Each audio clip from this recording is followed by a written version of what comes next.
En las noches oscuras y tormentosas de la costa gallega, donde los vientos aúllan y las olas rugen en una danza eterna con la luna, se erigía un faro solitario en un pequeño pueblo costero.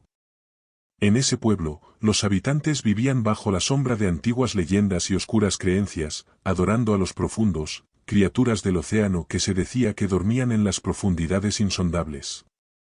Pero en el faro, apartado de las creencias del pueblo, vivía un hombre que se llamaba a sí mismo racional y alejado de las supersticiones. El farero, un hombre de pelo encanecido y mirada inquisitiva, era el único en el pueblo que no se inclinaba ante los oscuros dioses marinos. Prefería el brillo frío y calmado del faro sobre la tumultuosa adoración de los profundos.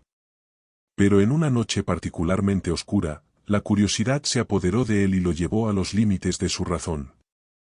Era una noche de tormenta, donde los relámpagos iluminaban el cielo como los ojos furiosos de los dioses, y el sonido del trueno resonaba como el eco distante de los tambores de guerra.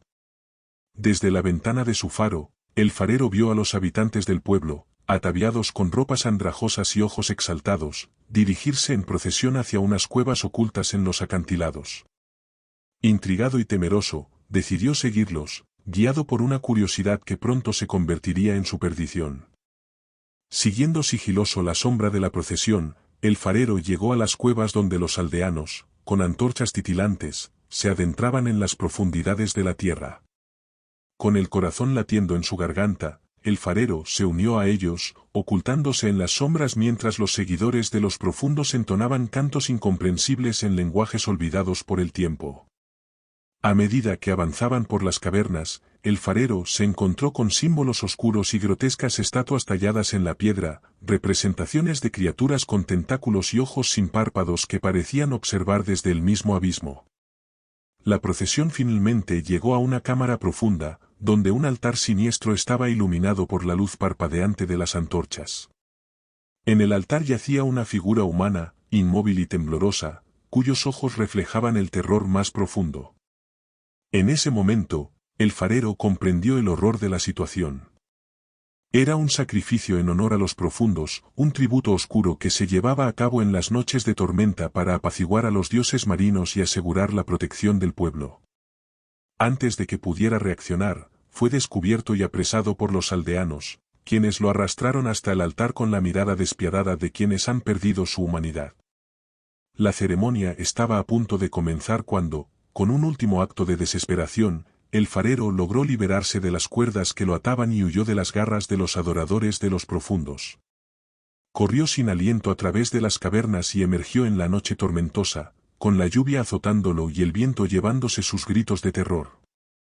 Herido y aterrado, el farero encontró su camino de regreso al pueblo más cercano, donde buscó ayuda de las autoridades locales. Convenció a los incrédulos oficiales para que lo acompañaran de regreso al pueblo costero, para mostrarles la oscura verdad que se escondía en las cuevas. Pero cuando llegaron al lugar, encontraron las entradas de las cuevas sepultadas por un desprendimiento masivo de rocas y tierra.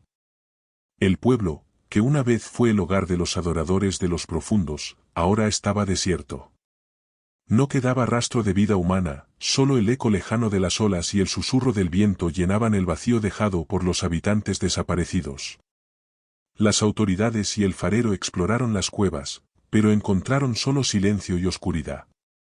La historia del pueblo costero y sus adoradores de los profundos se convirtió en un misterio perdido en los anales del tiempo. Algunos dijeron que los profundos, enfurecidos por el intento de sacrificio interrumpido, habían reclamado a los aldeanos y los habían arrastrado a las profundidades del océano. Otros creían que el desprendimiento de tierra había sido un acto de venganza de los mismos dioses marinos. El farero, el único testigo sobreviviente, quedó marcado de por vida por la experiencia. Se convirtió en un hombre atormentado, incapaz de olvidar las caras de los aldeanos que alguna vez conoció y que ahora estaban perdidos en las fauces del océano. Nunca volvió a ser el mismo después de esa noche, y su faro solitario se convirtió en un testamento silencioso de los horrores que había presenciado. Así termina la historia del farero y el pueblo costero, una leyenda de terror perdida en las sombras. En las noches de tormenta, cuando el viento aúlla y las olas rugen en la distancia, los lugareños cuentan la historia del farero y advierten a los viajeros intrépidos que nunca se aventuren cerca de las cuevas en la costa gallega, donde el susurro de las profundidades